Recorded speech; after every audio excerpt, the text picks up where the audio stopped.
à la presse congolaise aujourd'hui, c'est évidemment pour parler des questions évidemment liées à l'actualité de notre pays.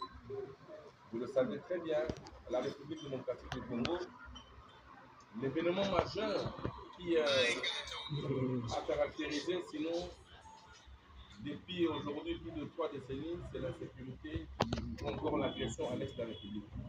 Vous avez suivi comment le président de la République, au travers, n'est-ce pas, la diplomatie agissante, a, je peux dire, mis fin à cette aventure. Parce qu'aujourd'hui, nous pouvons dire haut et fort que cette agression était l'œuvre orchestrée par Paul Kagame, mais aussi ses acolytes, notamment Joseph Kabila et les autres.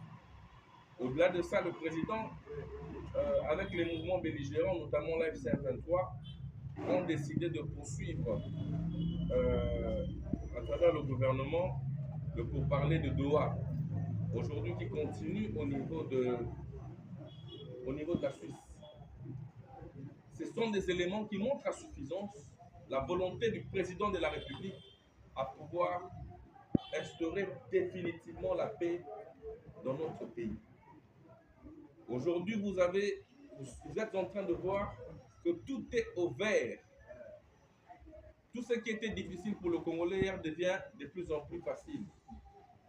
Vous avez vu l'événement majeur qui, après 52 ans, la République démocratique du Congo aujourd'hui est qualifiée une fois de plus au mondial. C'est une victoire parce que, au-delà du retour dans les concerts des nations, la République démocratique du Congo refait surface à l'échiquier mondial. C'est pour dire que le président Tshisekedi a décidé de changer de fusil d'épaule par rapport à la direction que prenait la République démocratique du Congo. Le président avait dit, arrivé au pouvoir, qu'il venait pour déboulonner. Aujourd'hui, nous sommes tous convaincus que le système que Paul Kagame avait instauré en République démocratique du Congo au travers de ses acolytes a été déboulonné. C'est pour nous un motif de joie. C'est vrai que nous vivons à Kinshasa. Il y a plusieurs questions qui taraudent nos esprits. L'insécurité, liée par exemple au phénomène kidnapping, qui a même suscité un motif de motion contre le vice-premier ministre de l'Intérieur. C'est vrai que nous vivons à Kinshasa. Je ne peux pas aujourd'hui, en venant devant vous, ne pas parler du phénomène kidnapping ou de l'insécurité qui fait surface. Mais il faudrait noter la volonté manifeste des animateurs. Lorsque le président de la République délègue son pouvoir à un ministre de l'Intérieur, de la Défense, c'est pour que les résultats soient attendus.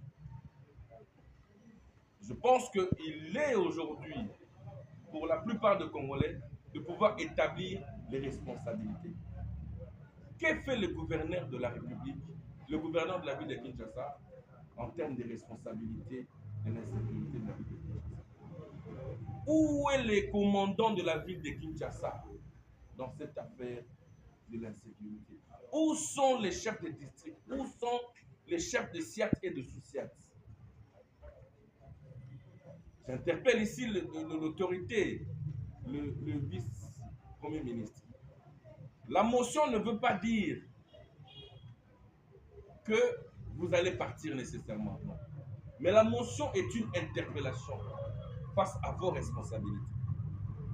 Je vous interpelle également pour vous dire, le président vous a doté d'un stylo vert au besoin d'un stylo rouge. Lorsque ça ne marche pas, vous avez la possibilité d'identifier les responsables et de les sanctionner. Je ne vois personne ici parler du ministre provincial de l'Intérieur. Mais il y a des ministres, ils sont payés avec l'argent de l'État. Et donc, toutes ces questions, nous ne pouvons passer sous silence. L'épineuse question de la CENI. Nous sommes en 2026, la Constitution prévoit les élections en 2028. Est-ce devrions-nous entrer dans le modus operandi pour installer la CENI en vue de préparer les élections en 2028? La République a toujours échoué. Le même cause produisant les mêmes effets, nous allons souvent aux élections sans identification préalable de la population. Nous ne savons pas qui est congolais, qui ne l'est pas. Au point où nous allons à des élections avec des Rwandais qui sont assimilés aux Congolais, des Brazzavillois, des Kenyans, des Éthiopiens, ainsi de suite.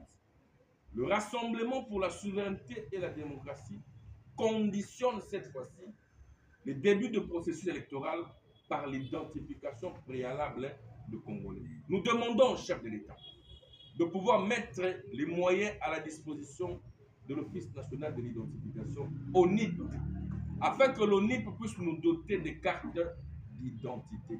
Ce n'est qu'avec les cartes d'identité que nous pouvons savoir qui est congolais, qui ne l'est pas. Et à l'issue duquel nous irons aux meilleures élections. Parce que les élections, on doit se le dire, permettent aux Congolais de se choisir un président. Et donc, il n'y a pas de précipitation. Nous suivons à gauche, à droite, les gens parlaient de modification, changement de la Constitution. Le président de la République a une mission et non un mandat. Moi, je dis aujourd'hui, haut et fort, le Rassemblement pour la souveraineté se fonde sur deux vitesses. La souveraineté et la démocratie. L'on ne peut pas parler de démocratie sans pour autant avoir un peuple souverain dans un pays souverain. La souveraineté d'un pays veut dire un territoire stable.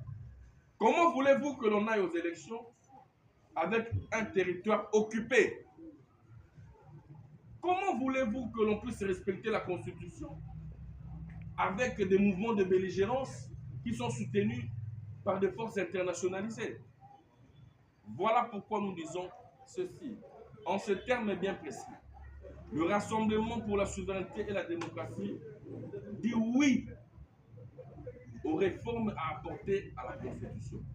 Et donc, nous sommes d'accord que l'on puisse réviser certains articles de la Constitution, notamment l'article 220 qui limite le nombre de mandats et la durée. Ils disent, bon voilà, le président est élu pour un mandat de 5 ans, une fois renouvelable.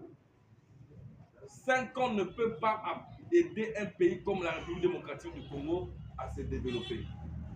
Si au Rwanda, ils ont 7 ans, Congo-Brazzaville, ils ont 7 ans, Ouganda, ils ont 7 ans, pourquoi ne pas aller vers un septembre?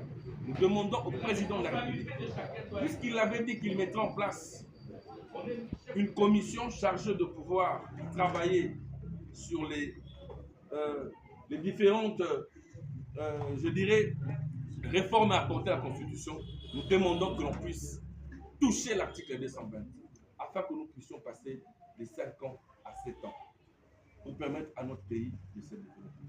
Et donc, que les gens disent qu'il a un mandat, qu'il a une mission, nous disons les plus importants que le président Tshisekedi permette à cette République de se développer à l'horizon 2035. Merci beaucoup. Merci beaucoup, Président.